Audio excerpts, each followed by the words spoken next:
Yika kept a vigilant watch over Kin and Ari as they rested in the infirmary, their bodies marred with cuts and scrapes, evidence of their recent ordeal.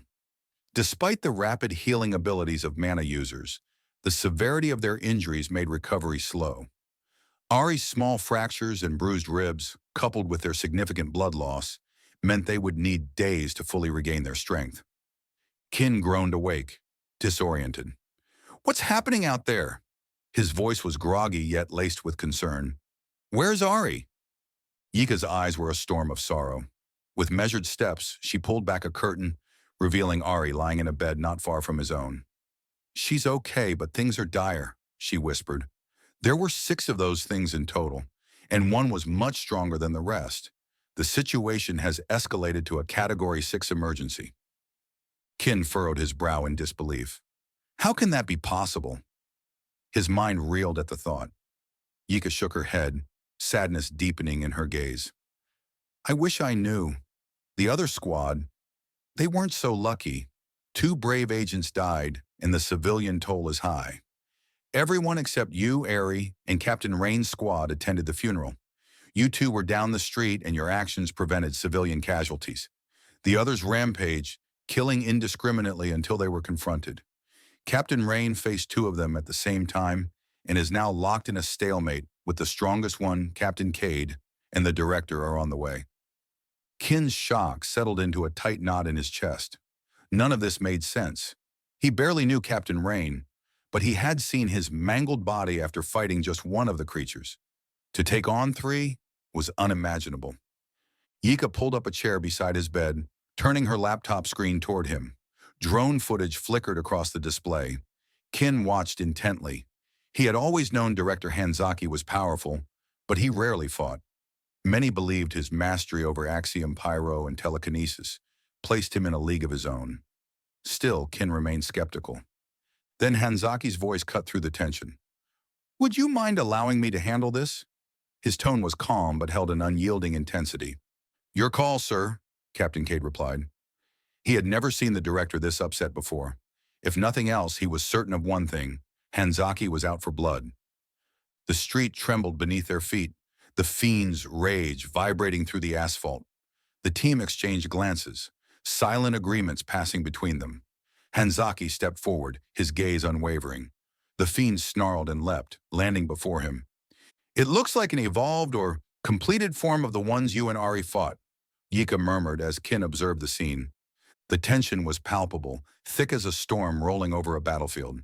The fiend, a nightmare of blackened steel and sinewy menace, lunged at Hanzaki, its pitch-black sword slicing through the air. Clawed fingers reached for his face, but Hanzaki was faster. In a swift motion, he severed the fiend's hand, the creature's howl reverberating through the streets. But it wasn't done.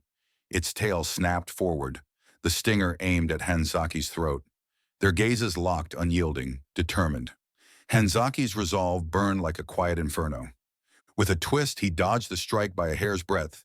The fiend swung its massive blade, its sheer size contradicting its unnatural speed.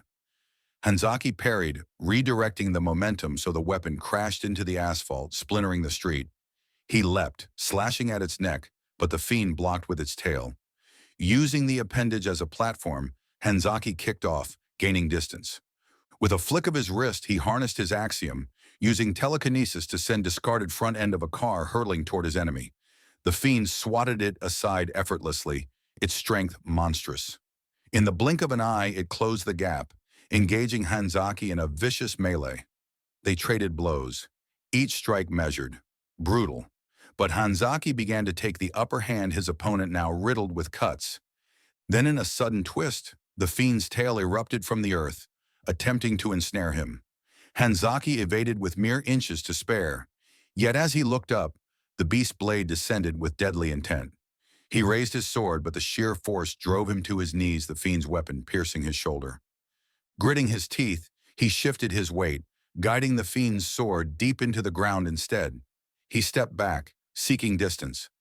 Then the fiend charged its mana in its mouth, his same devastating attack that had nearly killed Ari. Hanzaki summoned a mana shield just in time. The beam slammed into it, splintering into stray projectiles. Captain Cade and Rain, still clearing civilians, shielded them with their mana shields, resolved to protect them at any cost. Hanzaki knew he had to end this now. Fueling his next move with unwavering determination, he dashed forward before the fiend could recover. In a single devastating motion, he cleaved through its arm, then bisected its torso. The creature crumbled, twitching as its regeneration instinct kicked in. But Hanzaki was already prepared. He clasped his hands as if in prayer. The battlefield erupted into fire cyclone of rubble and debris swirling into a hellish vortex. Cars, shattered glass, concrete, each fragment compressed around the fiend, forging a monstrous sphere of molten metal. From within, its cries were muffled by the blood pooling from its wounds. It struggled to heal, desperate. Hanzaki stood still, his hands clasped, his presence serene amid the chaos. Then slowly he spread his hands apart. The world held its breath. Silence fell, save for the crackling flames licking at the smoldering wreckage.